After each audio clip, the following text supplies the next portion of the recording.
Hello, this is Jack Spillane of the New Bedford Light, and welcome to the latest version of the chat. My guest tonight is Attleboro Mayor Paul Heroux, who is a candidate for Bristol County Sheriff. We had also invited Sheriff Tom Hodgson, who is not here tonight. He had initially accepted but later declined. Not penalizing Mayor Heroux, we will ask him the questions that we had in mind. Welcome, Mayor Heroux. Thanks, Jack. Thanks for having me on. So before we start, I should just say, how are you feeling? I understand that you learned today that you have COVID. Yeah, I tested positive Monday around noontime, and basically as soon as I went to work, I wasn't feeling so great. I put on a mask just out of an abundance of caution, and I tested myself. It wasn't showing up positive, and I wonder if I have those with me. I actually do. I have two of my tests right here, the little rapid tests, and I walked away from my desk. I went to see the city auditor, and then I came back, and the lines were just popping. So I said, "Oh my gosh!" And so I immediately grabbed my things and just left City Hall. I just knew it was the right thing to do. I tested myself last night, still positive. I started feeling a little bit yucky last week though, and so I think I might have caught it on the campaign trail, just not knocking on doors, but at an event where people like to stand really close and talk. And I think that's probably how it happened. Well, we hope you feel better soon, and we hope that you were certain that you have to doing this tonight. We appreciate you doing it, but if you begin to fade, let us know, and we'll see if we can accommodate you. Oh, well, thanks, Jack. All right. So starting off, I'd like to talk about the fact that one of the big themes in this campaign has been that you have said you wanted to professionalize the operation of the Bristol County House of Correction. That's a kind of an easy thing to say. So why don't you be specific and tell us how you would do that? Yeah, it's a good question. So the correctional officers all do their job, and they do what they're supposed to do by their training. So when I'm talking about professionalize the Bristol County, I'm talking about management, and management right from the top. What I want to do is make us a national model of evidence producing corrections. Now, some people talk about evidence-based corrections. I want to take it even a step further. So what is evidence-based corrections, or evidence-based crime prevention, or evidence-based government? That's using what's been measured and works in other places, and actually applying that to a jail system. And so that's just the first step. The second step is actually measuring what we're doing. And the reason that's important is we can't just take something for granted. We can't just say, okay, I'm offering a drug treatment program, and therefore people are getting. No, we have to actually make sure that what we're doing works, because people depend on the effectiveness of these programs. The people who are taking the programs or participating in the programs, and then the people back in the community who hope that people are, these inmates are rehabilitated. So that's one aspect of it. But the other aspect is money. We're spending money on programs. We need to know if they work or not. We can't just take it for granted that, we're offering a program, therefore we're doing what we're supposed to. No, we have to have a lot more of a modern professional approach. And that's just not going on right now. My opponent, he says, oh, we measure like 200 and something variables. And when I said to him, show us the outcomes, show us the data. I said this in the last debate we had with WBSM last week ago. And he said, you've never asked for. I mean, it's like, I've been asking for these since I got into this race. The fact is, he doesn't have them. So that's what I'm talking about, is making it a more professional approach to the management of it, because the correctional officers, they go through the Mass Correctional Officer Training Academy. They do what they're supposed to do. It's a security operation.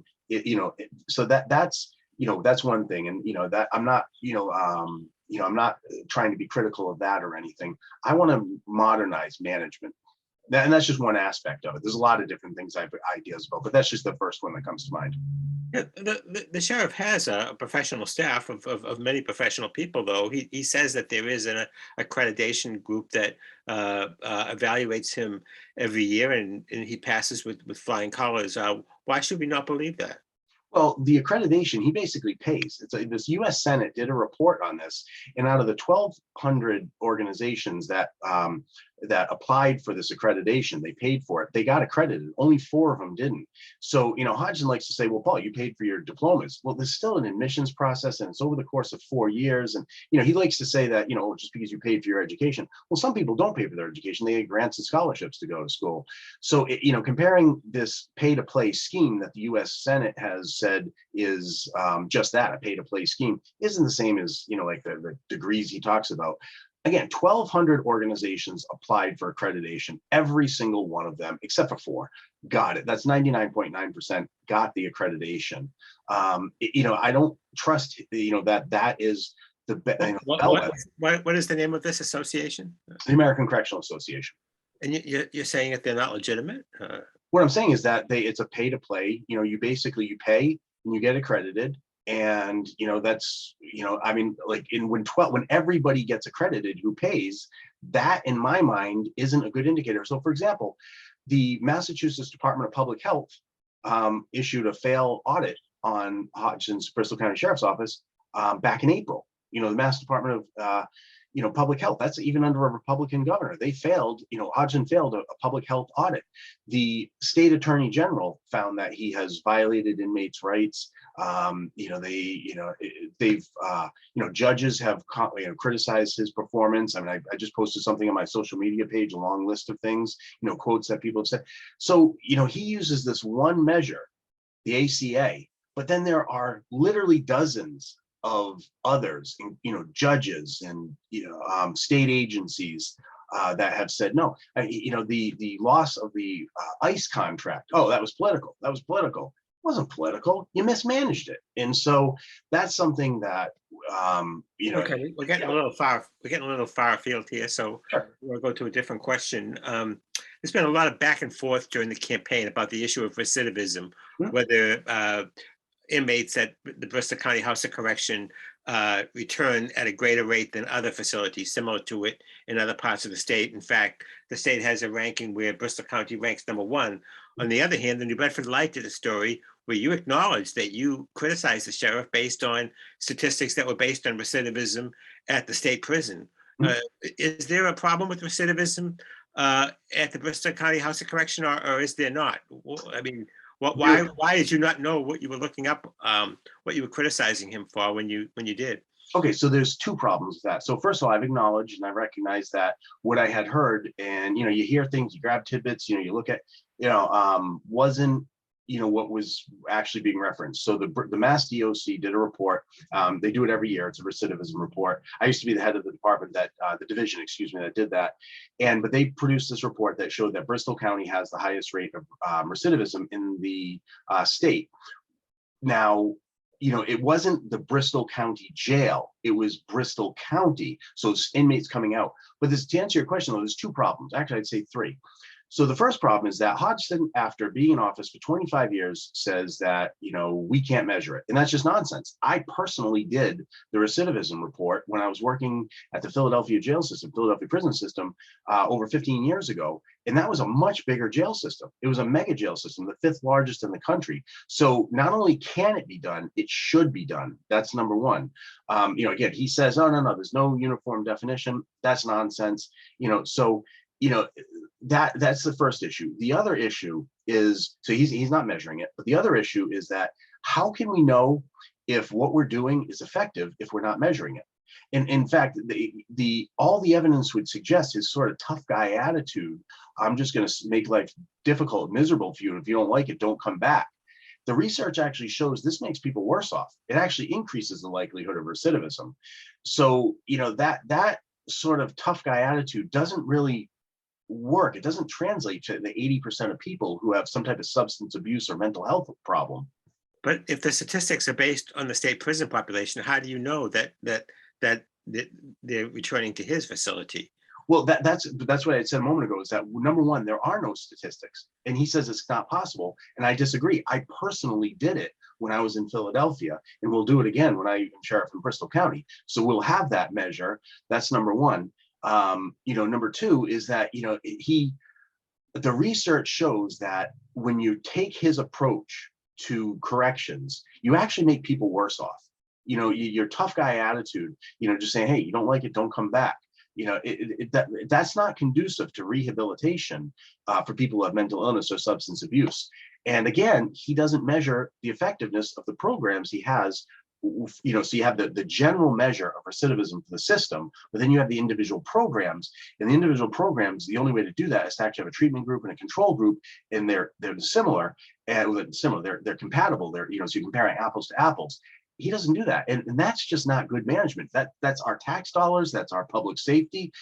The only measure of keeping people safe, according to him, is his word. And that's just not acceptable. You're conceding that right now you don't know if there is a high rate of recidivism for the Bristol County House of Correction. And that's a problem. That the fact that we don't have any numbers, but again, his approach, the research shows, is going to make people worse off. So I would suspect that he actually does have a very high rate of recidivism compared to other counties.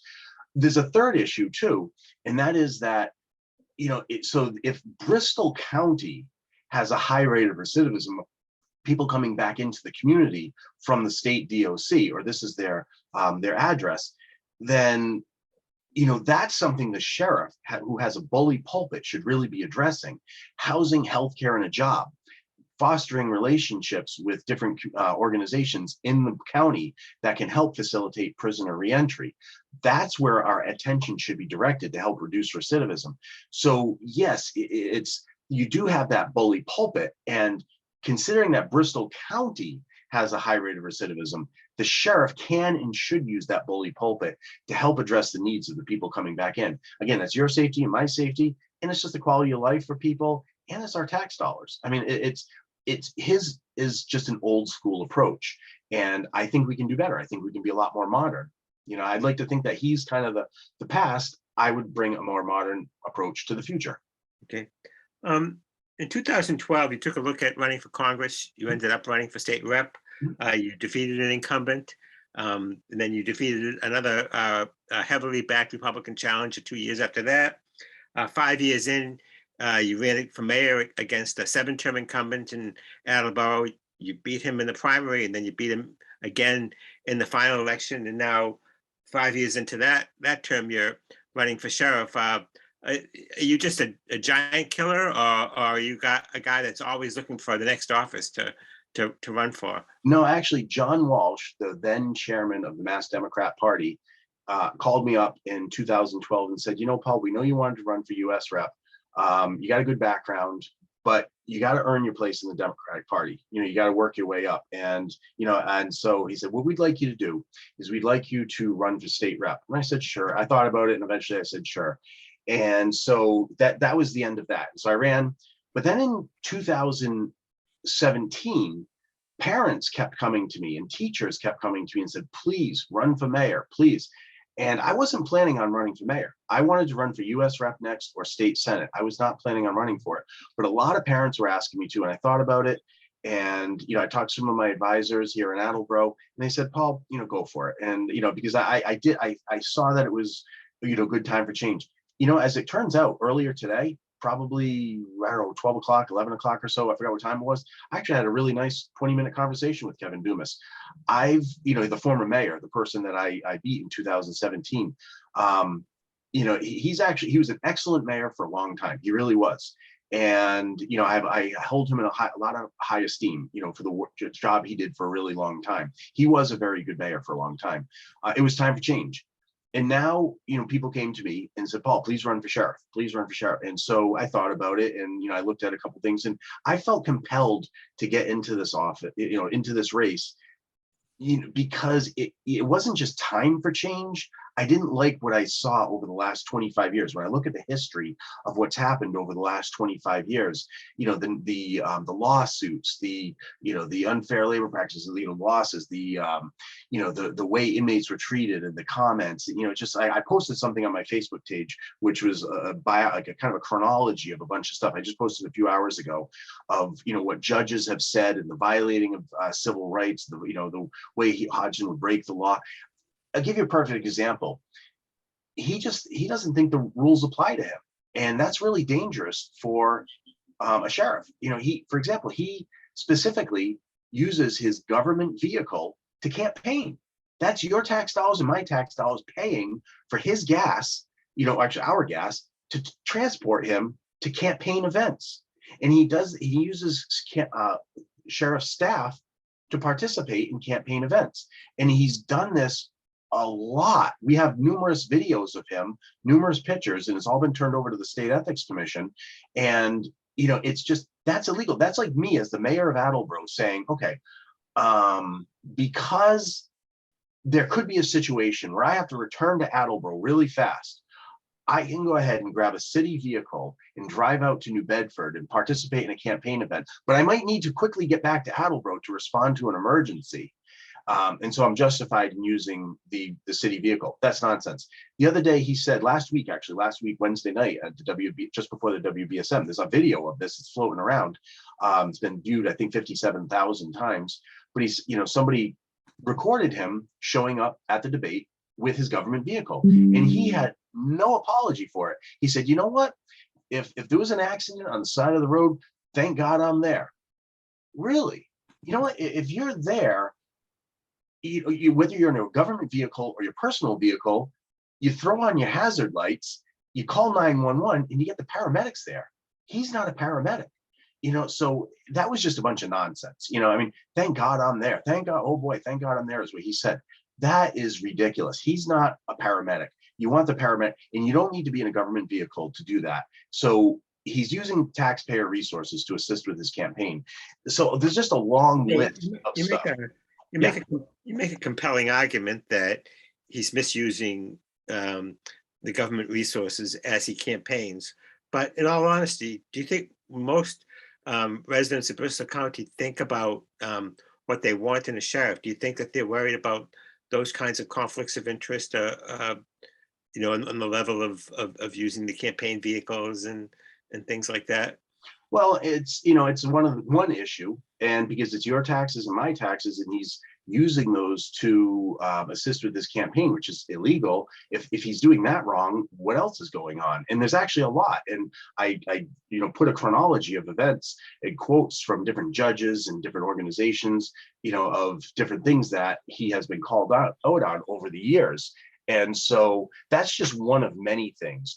At the top of my concern is the management. We have the highest rate of suicide in the state. That we do have numbers on. We have the highest rate of suicide in the state.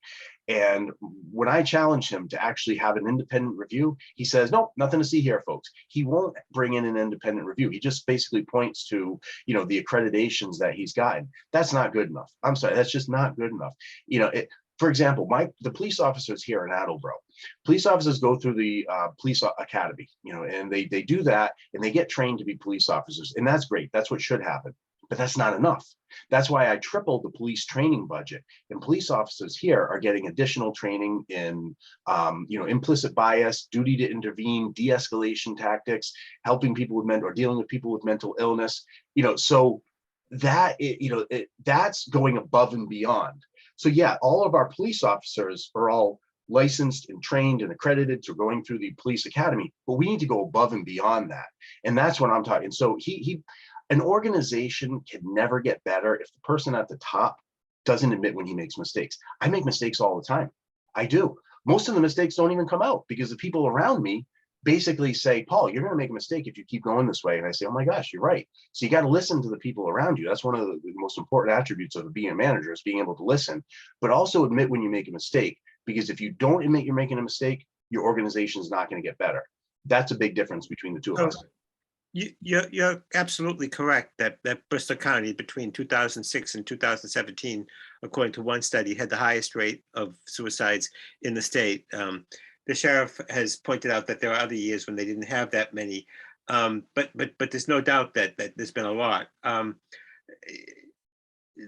You've given a list of things that you think, you put in a press release with a list of things that you think would help prevent suicide, but the sheriff says he does all those already. You know, is it possible that it's just a hard thing to police? You know, I mean, given the resources of the county and all, I mean, is it possible that it's just a hard thing to police? So you're going to have suicides in general society, and you're still going to have them in a jail or a prison setting. that is a really tough thing to get away from. The problem is the disproportionate rate of suicide. And the incumbent has not offered any explanation or any real inclination to try and reduce that. He just says, we're doing everything. Okay, you say that. I want to bring in an independent review. I mean, that list of stuff that I put forward, I did that from memory, working in jail years ago. I was working in the Philadelphia jail system. I mean, because I was involved in all aspects of the jail, being an assistant to the commissioner, and not as an administrative assistant. I was the chief statistician and criminologist for the Philadelphia jail system. Again, fifth largest in the country at the time. I don't know if it still is, but that was just from memory. And you basically, if you are going to have an operation where you have the sensitive population, you have to be able to step back and have somebody else come in and be critical of your operation and say, you know what, I know it's really tough for people to find their own blind spots. We all have blind spots.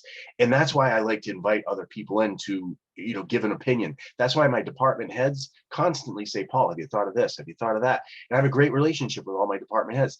2/3 of them, maybe half to 2/3, were appointed by my predecessor. And so, but again, you're never going to get better as an organization if you're not willing to admit you made a mistake, and if you're not willing to take an honest look and, bringing an outside set of eyes in and an outside look to say, show us how we can get better. Because actually, not all of the suicides, I mean, there's been numerous suicides at the jail that didn't follow policy and procedure. And that led to different suicides. And so it's not the case where every single time they follow policy and procedure. There's actually been numerous cases that have been documented that it hasn't happened. And that's a problem. But again, the overarching problem, the big issue, is the organization is never going to get better if the chief administrator doesn't admit that it can get better or that he's made mistakes. That's where one of the big differences between the two of us. I readily admit when I make a mistake because I always want to try and get better. This very troubled individual who committed suicide a few years ago, we all know the story of the tragic results of what happened after he killed his mother. This person was on 15-minute checks. Given the resources of the jail, is it possible to do more than that? I mean, you're a corrections guy. What can you do? I mean, it almost I understand that they recommended him to go to the Bridgewater hospital, and they refused to take him because there was some sort of procedural problem. What could have been done in that case that wasn't done? Okay, so hindsight is always 20/20. Okay, so I will concede that.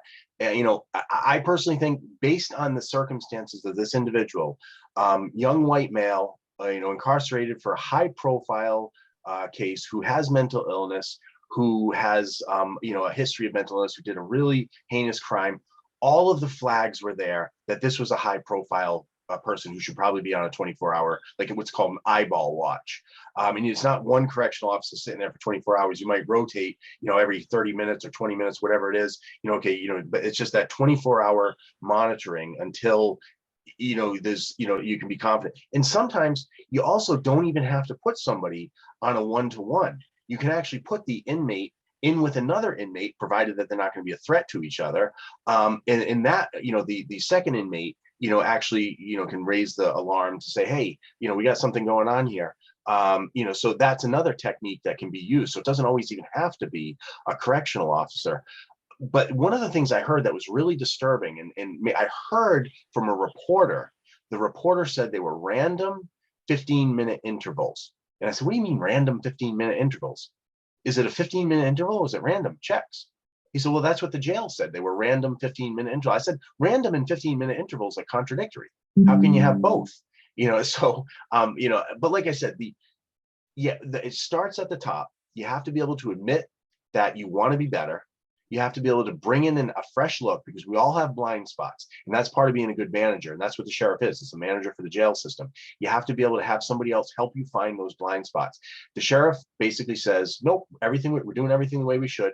Bristol County just has a higher rate of suicide, and that higher rate of suicide is reflected in our suicides in the jail, which actually, his claim is not true. Bristol County does not have a higher rate of suicide than the rest of the state. That's just actually factually false. Bristol County does not have a higher rate of suicide than the rest of No, the state. no, it's on par with the rest of the state. The county, not the jail. I'm being separated too. So as a microcosm of the jail, we have a higher rate of suicide than the rest of the state, but the county does not have a higher rate of suicide. Okay. It's on par. So he said, well, of course the jail is going to be higher because the county as a whole is higher, but that's actually not true. Okay. I have a reader who just wrote in that this suicide just happened a few weeks ago, which is, I believe, is what I said. But if I didn't say that, then I think you said a couple of years ago, but I knew what you meant. Yeah, it's a couple of weeks ago. Yeah. Uh, uh, there were others that happened a couple of years ago too. They both happened. So there have been problems with suicides for a while. Mhm. So one of the things you've criticized the sheriff for is the large number of unfair labor practices that he's lost, or what you consider to be a large number. And you pointed out that you haven't lost any. Talk about that and what you think he's doing wrong with his unfair labor yeah. suits. So it's a true statement up until yesterday. So just yesterday, I had my first loss of a ULP, but it wasn't a complete loss. And I'm happy to talk about that in a second if you want to go into that. But yeah, the sheriff has a long history, dozens of ULPs, unfair labor practices that he has lost. In 2000, he violated the First Amendment rights of 5 correctional officers and disciplined them for exercising their First Amendment right to participate in another campaign activity. And he exercised discipline. It was, and that went all the way to a federal jury in 2005. Found that he violated their First Amendment rights. That's an example of you have to admit when you're wrong. And so there's been a lot of these lawsuits, a lot of these cases that in the dozens that he's lost. I've up until yesterday, I had never lost a ULP. And yet, actually, it was partial victory because the ULP that I lost yesterday, unfair labor practice, was a partial victory because it actually showed that, number one, I did not retaliate against the fire union president. I didn't, and that the discipline that the fire chief issued him was actually warranted. And this is, and so that was, the suspension he received was warranted. So that was a partial victory for us that, we didn't retaliate and we don't, that's not how we do things. But, as to the other points of it, I disagree with the Division of Labor Relations, DLR. We will be appealing the decision.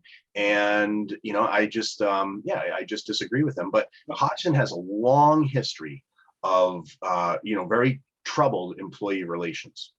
But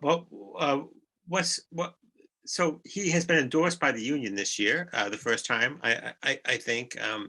Do you have a sense of what it is that he's doing wrong in those employee labor relations? Well, one of the things that got back to me was that, this is just hearsay. I haven't spoken with the union, but he had settled some ULPs in exchange for their endorsement. I don't know if that's true or not. I really don't. That's something I had heard. So it'll be interesting to, I look forward to working with, the union. And, I've gone to bat for Mukufu when I was a state representative. It was a large hearing in one of the auditoriums.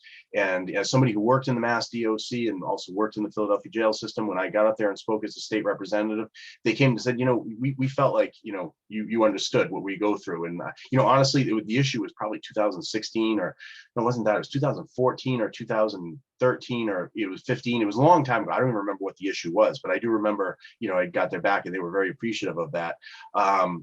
So, it's just, I never seek endorsements. I don't ask for endorsements. And, sometimes they come my way, but endorsements, unlike other campaigns, are not part of my campaign strategy.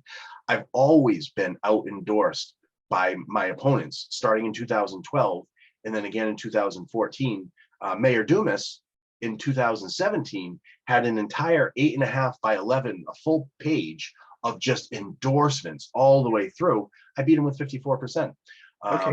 Yeah. So I want to move on. I do have a writer who's written in that random 15-minute checks means that the check might be done at 12 minutes, might be done at 18 minutes. It's not just completely random. It's not exactly on the button of.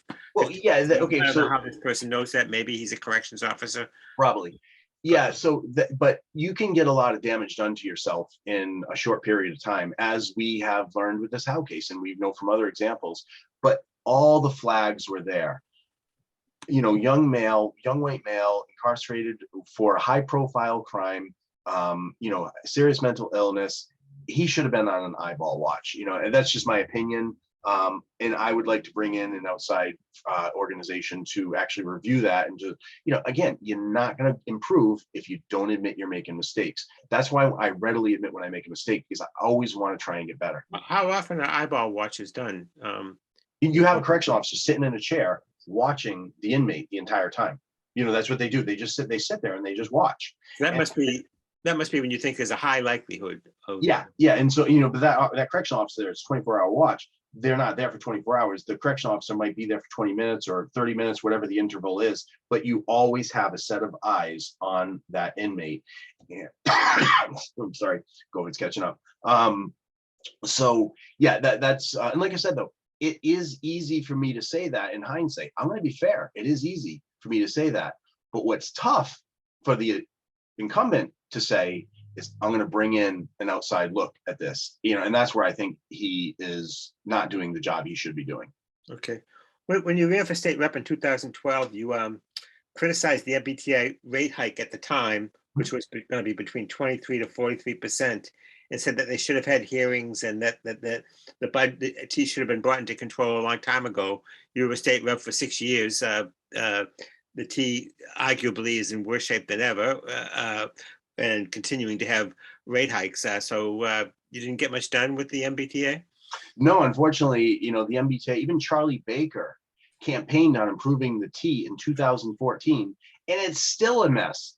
So it's one of those. Right, but you criticized your predecessor for not getting anything done, and then you didn't get anything done. Yeah, so when I became a state rep, I went in with the idea that, geez, you can actually get things done. Let me tell you, the state house is not a democracy. It's not a democracy. It is a benign dictatorship. And I say benign because I think the leadership folks there, they have good intentions, and I'll give credit where it's due. They do have good intentions.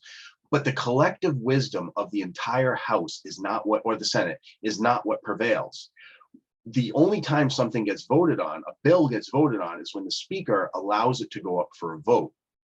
And the other time an amendment to something will be voted on is when somebody can file an amendment and then have enough votes to sustain a vote, like have enough support to sustain a vote. So the the state house isn't really a democracy. I left very frustrated.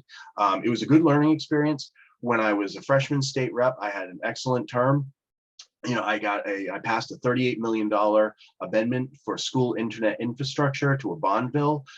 We got a lot done with homelessness in children, and funding programs for that. So I was successful in, some small ways. But again, it's not like you can say, okay, I'm going to do this and boom, it's going to happen. You can do that in an executive capacity where you have that decision making. And if you can just say, okay, this is what I'm going to do and I'm going to do it. I'm a lot happier as mayor than I was as a state representative. Being mayor has been the most rewarding job of my career. It's been the most rewarding job of my life. You can get things done. And a sheriff is the same situation. It's a chief executive of an organization. I'm the chief executive officer of the city of Attleboro. Sheriff is the chief executive of the Bristol County jail system. So it's much more like I'm much more of an executive than and also, having said that, though, I don't believe that an executive should stay in one place for too long. As a legislator, I do believe that it's healthy to have people in there for 2 years and 4 years, and for people to be there for 20 years and 25 years and 24 years. That is healthy for a legislative branch because the power is spread out. But in the executive capacity, that concentrated power can become a problem after a while. And I've seen that numerous times in my career. Okay, so the sheriff, moving on to another question, the sheriff has said he doesn't want jail to be a country club. People should be, they have a very high rate of people getting their GEDs there because he's eliminated weightlifting, basketball, TV. He's charged the inmates $5 a day room and board. He's charged them as much as $5 for phone calls. Cut down on the portions of meals. Which of those policies would you change, if any? And which would you keep? Well, some of his policies have been found to not be lawful, so let's start that from the We're beginning. talking about the lawful ones. Yeah, so sorry.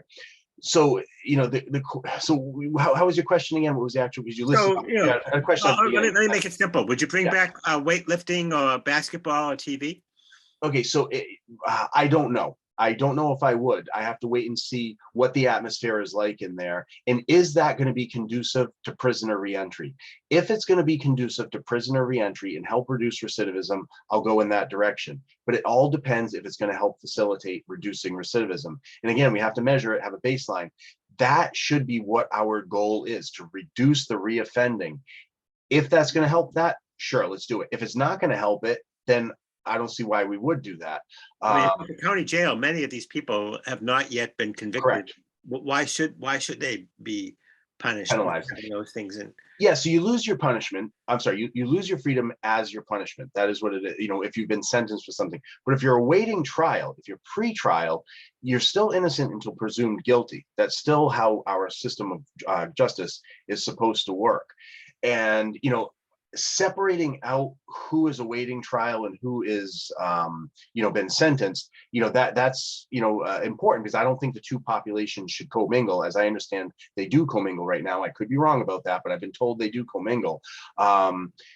So yeah, my goal is to create an environment where we're going to reduce recidivism, and things that facilitate that, that's what we're going to do. For the sentence, the criminally for the awaiting trial population, the people that are awaiting trial, they should have access to all the programming that everybody else has. So when you arrive on day one, you get a risk needs assessment. Your risk needs assessment, then basically says, okay, what are your risks for reoffending, and how can we address those risks by meeting some of your needs? Okay. So what about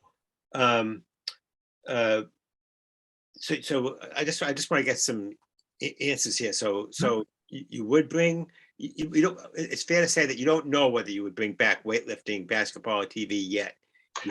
I don't know if I would. When I was working in Philadelphia and Mass DOC, those were things that we had, and it wasn't an issue.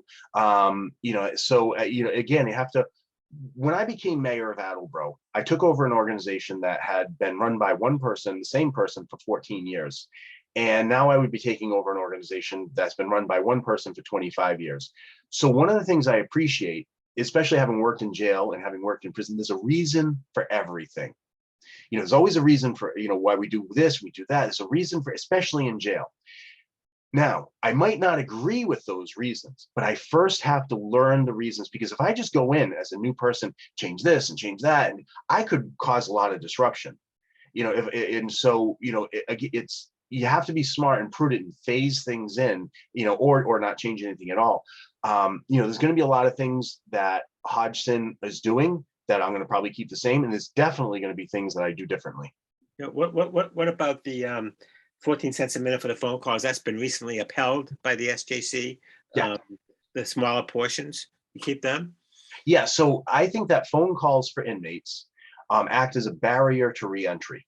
And I think this is something that state legislature should take up. So, sorry. So the Supreme Judicial Court, the SJC, by the letter of the law, said that what was going on was legal. But then they also said, if you don't like it, change the law. And so that's why, there was legislation proposed, and it passed, and then it eventually died, to fund the phone calls. Because the Vera Institute of Justice did a nice report back in 2006 called Confronting Confinement. And one of the things I remember from that report was that phone calls to inmates are something that is helpful to facilitate prisoner reentry. Because when you lose contact with people, then it becomes a barrier to reentry, because then when you go back out, you don't know where you're going to sleep that night. And that, so that is part of the issue.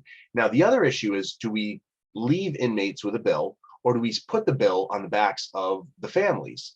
And that's a question for the state legislature that I believe that they have already said, yes, we do not want to leave this on the backs of the families. And that's something we also don't want to send the inmate home, like release them from jail with a bill. So the state legislature has already answered that question, and I agree with them that it should be funded by them, because there's no such thing as a free phone call. But the cost of a phone call is less than the cost of somebody coming back into the jail, even the cost of a lot of phone calls. Okay. I'm moving on because we've been 40 minutes already and the time is short. I may have to go a little bit longer. Okay. I want to talk about Bristol County for Correctional Justice, one of the progressive groups, the one of the groups that is interested in reform of the treatment of the inmates. Some of them have recommended that you close the Ash Street Jail. It's an antiquated facility. Some of them have recommended that you not reopen the ICE detention center. To my knowledge, you have not promised to do either of those things. Why not? Well, yeah, BCCJ is a great group of people, and I am proud of my association with them. They're good people who really care about the direction of our county and civil rights and human rights, and I'm proud of them for that. And they've done really good work, even because defending inmates' rights is not popular. You're defending criminals. Oh my gosh, that's horrible. How can you defend a criminal? They're not defending criminals. They're defending the 8th Amendment to the Constitution, which is just as important to our national identity as all the other amendments. And so, that's who that group is. Now, I also don't I don't assume all of their positions. I disagreed with some of the members when they were picketing in front of Sheriff Hodgson's home on Thanksgiving. I think that goes too far. I think that, if person's home is their private place, and if you want to disagree with them where they work, not at home. So I disagreed with that. I also will not promise to close Ash Street, because let's take Barack Obama, for example. He said when he became before he became president during the campaign, on day one, I will close Guantanamo Bay. And 8 years later, it was still open when he walked out of the office. So he never did. I don't want to promise that I'm going to do, I don't make promises in politics, because not everything is under your control. I say what I'm going to fight for and what I advocate for and what I believe, but I do not make promises. But the Ash Street is no different. If I say I'm going to close that, let's just say I say I'm going to close that, and then I have to take those inmates out of there and put them in Dartmouth.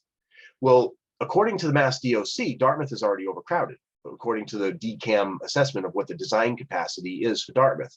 Now, people who work there say, no, it's not overcrowded. Well, according to DCAM and what it's designed for, it is. So if I take the inmates from Ash Street, move them over to Dartmouth, I might exacerbate an already overcrowded situation. So again, that's what I said a moment ago about when you go in, there's a reason. How about putting them in the ICE? How about putting them in the ICE detention center, rehabbing it for individual cells?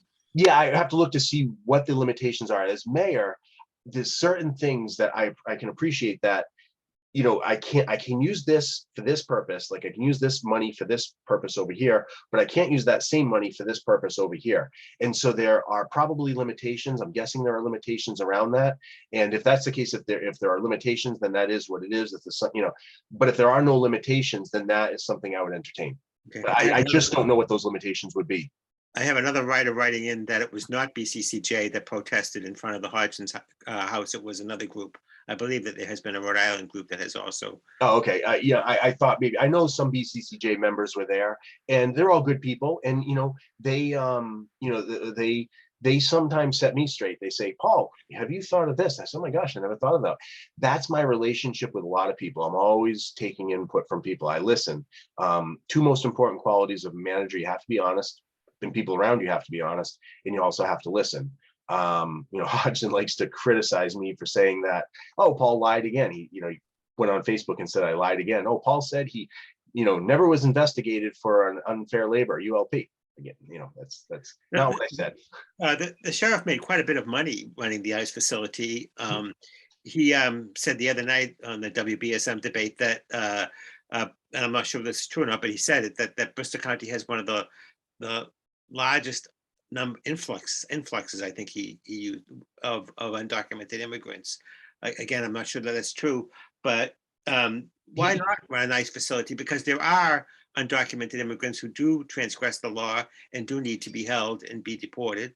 So why not run an ICE facility? Okay, so my job as the sheriff of Bristol County would be to operate under state laws and state, like enforce the county, so leave federal immigration to the federal government.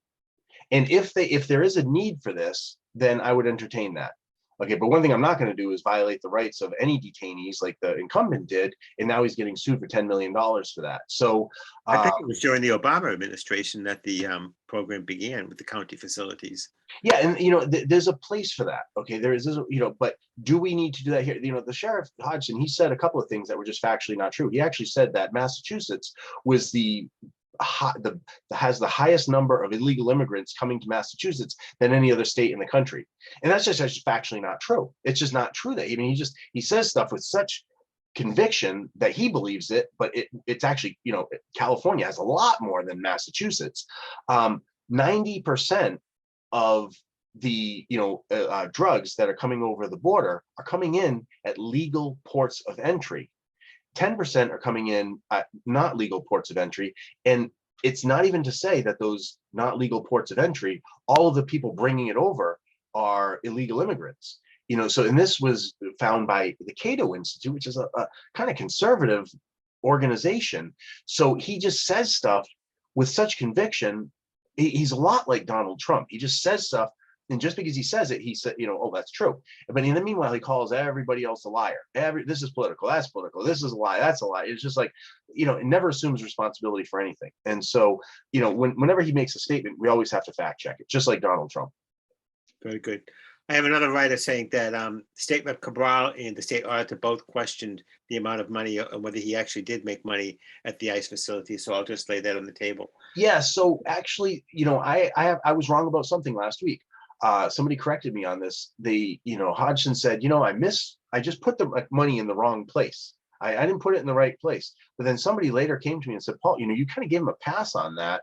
But here's the facts. He actually wrote to Stephen Miller at the White House, working under Trump, and said, hey, is it okay if we just kind of keep this money? And it wasn't really supposed to go down like that, and it was, so yeah, this, just because he says something, it doesn't necessarily mean it's true. You have to fact check everything. I'm okay with people fact checking what I say, because if I say something wrong, it's not intentional. I make mistakes, and I'll admit that readily. But I'd rather just admit that I made a mistake rather than be caught in a lie. Okay. Another writer is saying that the ICE money goes back to the state. Again, I don't have time to fact check that in real time, but we'll just put it on the table. You and Sheriff Hodgson have gone back and forth on who's more qualified. You obviously have a background in criminology. You worked in corrections both in Philadelphia and in the Massachusetts state system. He has 25 years running the House of Correction, and before that, he was an assistant to former Sheriff David Nelson. Whose experience is better? Okay, let's look at what he's saying about me right now. Okay, what he's saying about me is that I'm not qualified right now. Let's look at that. He says I'm not qualified, yet I have more corrections experience right now than he did when he was appointed to the job. I manage a budget larger than what he manages right now, or what he managed back then. I have, relevant education, master's in criminology, higher level of management experience, being a mayor of a city with 500 employees under me, not including the 700 school employees who I don't supervise, but I am responsible for their paychecks. So if you look at his level of experience with what he had 25 years ago than what I have right now, it's embarrassing that he would say I'm not qualified, because that means 25 years ago he was less qualified. So now let's just say, for the sake of argument, okay, he's got 25 years of experience. He's got 25 years of mismanagement. It's not good experience. I just posted something, a long list of problems that he has, that he has been responsible for over the last 25 years. Different judges have said this, and different state organizations have said, it was just one thing after another, multiple times a year. So yeah, just because he's been there all that time. I mean, gosh, China's been communist for a long time, and doesn't mean it's right. You can be doing it all wrong all along. And that's kind of what I think is going on here. 25 years in the job, and he doesn't measure recidivism. I did it in less than 2 years at a facility almost 20 times larger when I was working in Philadelphia. We've had two intelligent lawyers, both of them state reps, Joe McIntyre in 1998 and John Quinn in 2010, run against the sheriff. Smart people, and he beat them handily. Is it possible that his law and order approach is something that people want, and I don't that know if he beat them handedly in yeah, 2010. he beat one by 6% and the other by 11%, I Well, believe. in 2010, I think he only got 51% of the vote. So 49% of the population didn't want him to be sheriff. But winning 51% of the vote isn't a big victory.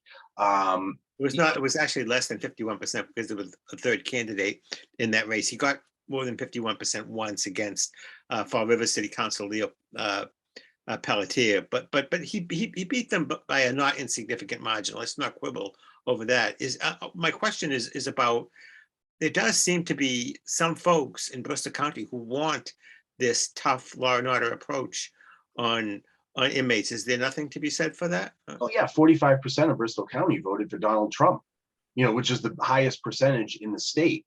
I mean, Donald Trump is the guy who incited the January 6th insurrection. Donald Trump is the guy that the New York Times found had, lied about 20,000 or 25,000 times over his 4 years as president. So, yeah, I mean, we get the government we deserve, for better or for worse. And I say we, the collective we. No one person gets what they deserve. We collectively get it. I have taken in nearly 2 times as many donations as Hodgson this calendar year. I've taken in about 1,300. He's taken in around 600 and 600 and something. That last time he updated it. I have a lot more coming in that I haven't even put into OCPF yet. I just haven't filed the report. But I've taken in twice as many donations as him. I have raised more money than him this year. And most of it is coming from inside the district, inside the county. Just like him, he gets a little bit of money outside. So do I. That happens, but the majority of it, for both of us, admittedly, is inside the county. So, the people are ready for change. And I think a lot of people, I've knocked on a lot of doors, close to 12,000 doors. Maybe it's even over that at this point. Not going to be any this weekend because I'm, sick right now. But basically, I've talked to a lot of people. And they are ready for change. They don't think it's healthy that a chief executive stay in power this long. They don't think, especially, he is very controversial. I'm not in the newspaper for controversies. I'm in the newspaper for passing green ordinances or balanced budget or, improving those sidewalks or lighted walks. I'm not in the newspaper for controversial things like being sued for $10 million. Because you violated the rights of detainees.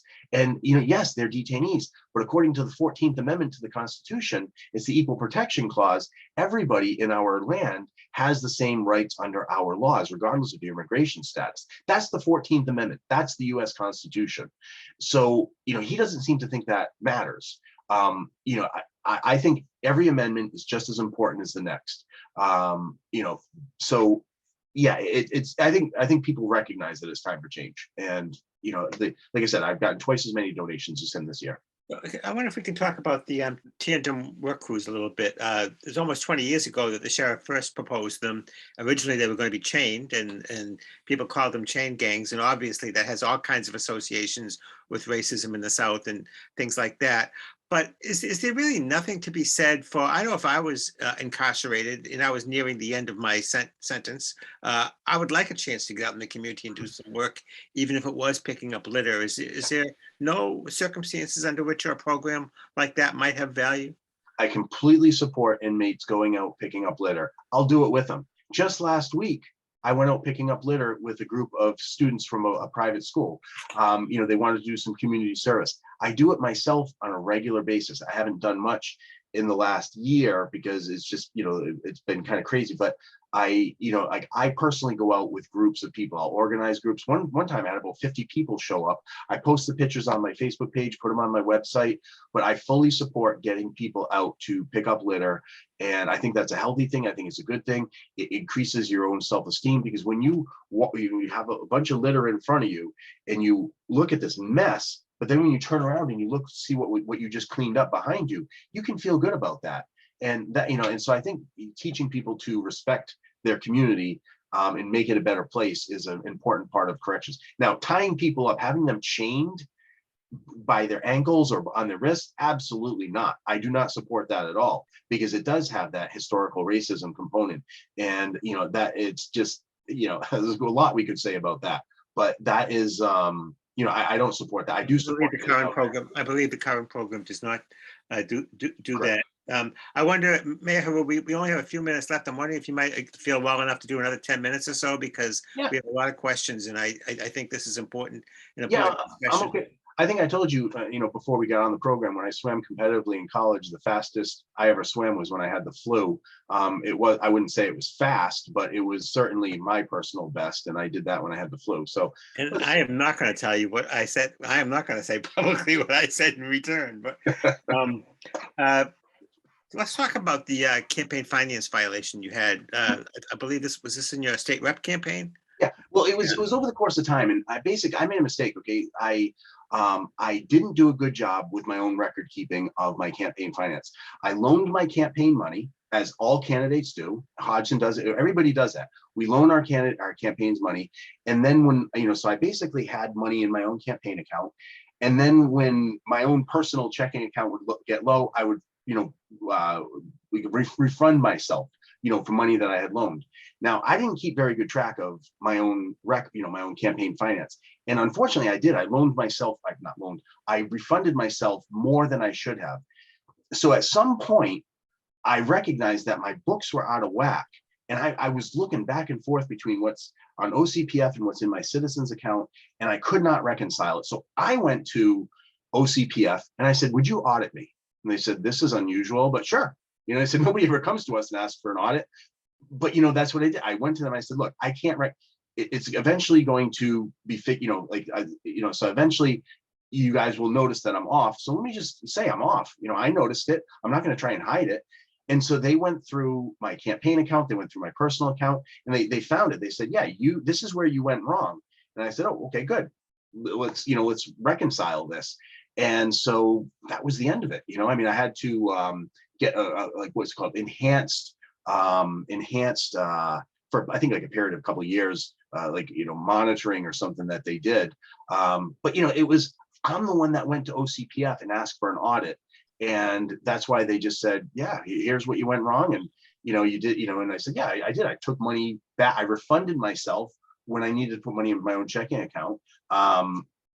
It was, I didn't do a good job at that, but there was nothing nefarious going on. And OCPF recognized that. And that's why they didn't give me a $25,000 fine, which is pretty common.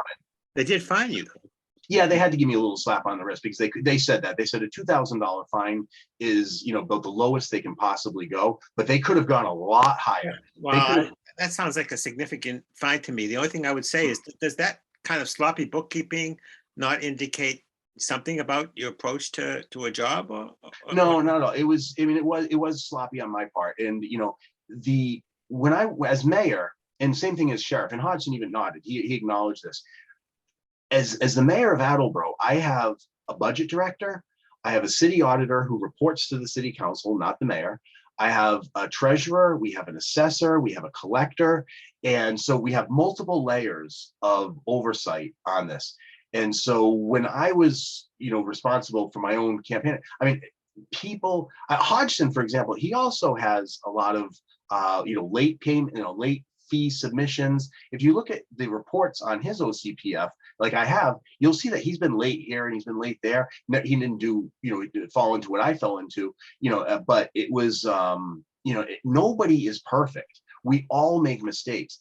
Everybody gets hit with some type of campaign finance violation at some point in their career. In fact, in the disposition, when I got to explain my situation, because if you look at that report at the bottom, it says, look, if we were in the depository system, like, other state officials, like the governor, for example, this wouldn't have happened. And it has not happened since I've been in the depository system, starting, I think, in maybe 2017 or so, or maybe it was 2018, whatever it was. It hasn't been an issue. So it was easy to make mistakes before under the old system, and a lot of people did.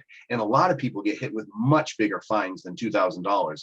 A lot of them are sometimes $25,000. That's the most common one if you plot them out. You brought up the sheriff, and so I have a writer writing in that the sheriff has not been fined, in fact, so it's not exactly. Actually, no, he has. He's been hit with a couple of late payments. They're like $25 a day, for every day that you're late with filing something. Actually, he has been. It's Okay. right there on OCPI. $25 versus $2,000. So Versus 25,000. But yeah, the OCPI. I would just say talk to Mike Sullivan. Don't take my word for it. Just they wrote it up and just say, yeah, they recognized that I was very cooperative. And remember, I went to them and asked for an audit. I wasn't trying to hide anything. I recognized something was wrong, and that's how I operate. I just like with the suicides, I would request an audit, come in and look to see what we can do better. It hasn't been an issue ever since. you and the sheriff have chided each other for your media associations. You have criticized him for his frequent appearances on Newsmax and OAN, which I will vouch are irresponsible news outlets. He's criticized you for your association with the Huffington Post and RT Today, which has long been associated with the Russian government. And in fact, the Justice Department has called him a foreign agent. Talk about those associations and what you object to about his. Yeah, so first of all, I have no problem being, I'm actually no longer associated with either the Huffington Post or RT. I started writing for the Huffington Post as a columnist.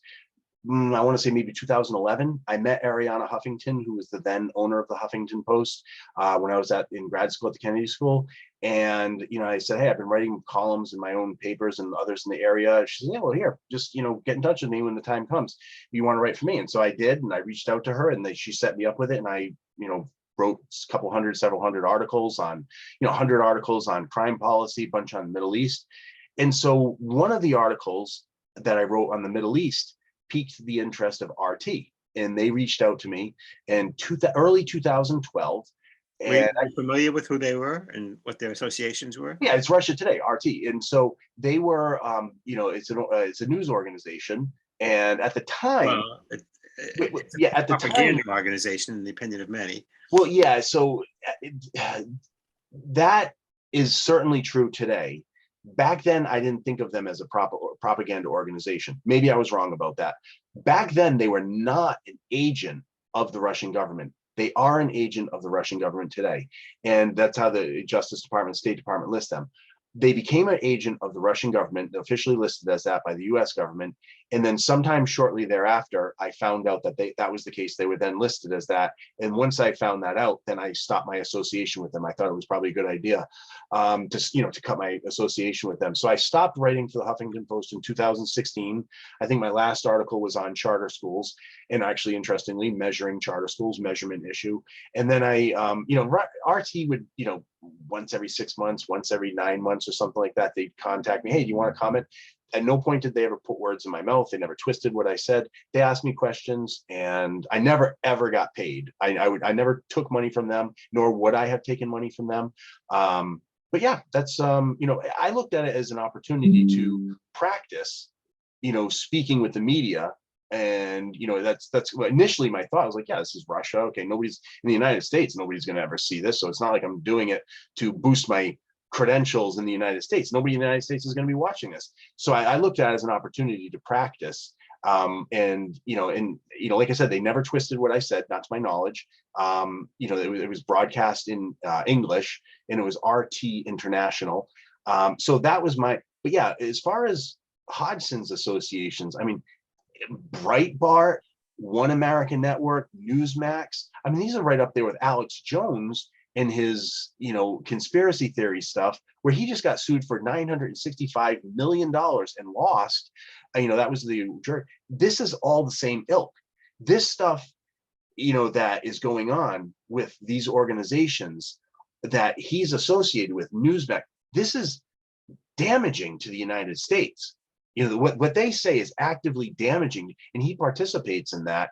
Like I said, he still does. I no longer participate with RT. Once I learned it was once I learned it became an agent of the Russian government, because it wasn't always, but once it became that, and I learned that, I cut my association with them. Huffington Post is just the Huffington Post. I mean, Ariana Huffington was a Republican. She used to. I think she. I think that there is I'm not an expert on the subject of RT today, but I think that there was some evidence that it was always associated with the Russian government. And Well, it was no different than like some of our news organizations here are also funded, get funding from local, state, or federal governments. That happens. Public radio, for example. So that Russia RT has, I think, always been funded to a degree by the Russian government. I knew that going in, and that's no different than some of our NPR here. They get funding from the government as well, as I understand it. The difference is it eventually became an agent of the Russian government. And once I learned about that, that's when I cut my association with them. That's when I felt like it was a good idea to stop that. But Huffington Post, again, Ariana Huffington, I think she used to be a Republican. She certainly was when she signed up for, she started that. And, that's, I don't have any regrets whatsoever about my writings in the Huffington Post. Okay. And, well, there's certainly no doubt that RT News was presenting themselves as an objective news organization. I have a couple of lifestyle questions to wrap up with. Sure. First is about your cross-country trip with your dog. Yeah. I'm a dog lover myself, and I have to, not always a successful one, but a dog lover. I have to say that I watched some of the videos when you took that dog who had cancer across country. They were very touching. I see that you had another dog tonight with you. How do you even have time for a dog as busy as you are? It's been really tough over the last year. I like to walk. Sashi is my new dog. And Sashi actually is named after Miyamoto Musashi, who wrote the Book of Five Rings. He was a Japanese samurai. So my little sweet dog is actually named after a deadly samurai. So Sashi, I would normally like to walk her 2 miles in the morning and 2 miles in the evening. And that has not been the case over the last 500 days, because I have been campaigning almost nonstop for 500 days. I had my re-election as mayor, and then I had this. But she's the sweetest little animal. She's a wonderful, she loves people. When they come over, she's all over them. And when I bring her to City Hall, everybody loves her. When I got her as a puppy, just almost 3 years ago, she just turned 3 in October, like October 2nd. When I got her, immediately I started bringing her into City Hall. And it improved morale of people. It distracted them for a couple minutes from the monotony of the paperwork they do. And so then they go back to work happier with a smile on their face. But yeah, she's a wonderful little animal. And hopefully you can get her back to those long walks. Yeah. And the last question I have, I just have to ask about this because I've lived in New England all my life, about the pronunciation of your name. Is it Heroux or Hero or Hero? I grew up in New England, and I assume it's a French or French Canadian name, and the way we pronounced O-U-X was ooh, Heroux. How was it pronounced when you were a kid, and how do you pronounce it? I say it differently every time. There's 3 different ways: Hero, Hero, Heroux. And whatever rolls off my tongue. Not too bad for a politician to be called Paul Heroux. Yeah, well, it's just, the name Heroux. If you look it up on Ancestry, I got lucky because my name actually means army wolf. So, Heroux means the army wolf. It's from the Germanic, and I looked it up on ancestry.com. I didn't have an account, but anybody can look that up. You go to Google, you put in your last name, meaning, ancestry, and then, the meaning of your name will come up. So like Spillane, if you were curious to know what your last name means, you can just Google last name, Spillane, ancestry, meaning. You put in those 4 things, and it'll be probably the top search function. I think the name Spillane actually has something to do with side, like the thing that cuts down the wheat, and I'm not going to touch that for the 10-foot pole. But my question though is how did your family most frequently pronounce it when you were a kid, and how do you most frequently pronounce it now? I don't really pronounce it the same myself. Like sometimes I say hero, sometimes Hero, sometimes Heroux. It's kind of whatever rolls off my tongue. It might have to do with how tired I am, or the other letters and consonants and vowels around what I'm saying, and just the words that are surrounding it, or how quickly I'm trying to get through something. I honest to God, I don't say it the same myself. In the same radio interview, I've actually said hero and Heroux in different, the same like kind of 2-3 minute period of time. So I just, it's just a name. It's not really all that. And another thing is I don't ever use my middle name. I never use it. When I came back from Ireland for a while, I was pronouncing Spillane. So I don't know.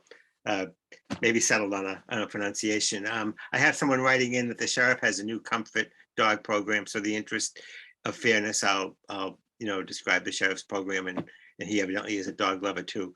Mhm. Mayor Heroux, thanks very much for joining the chat. I wish we could talk all night because this topic and this race is an important one, and I think that there were lots of things to be said.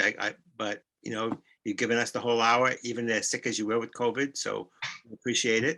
Hope you can go get a glass of water now for your cough. And thank you for being part of the chat. No, thanks for having me on, Jack, and thanks for still hosting this, even though it was just the two of us. It worked out really well, I think. So thank you. Very good.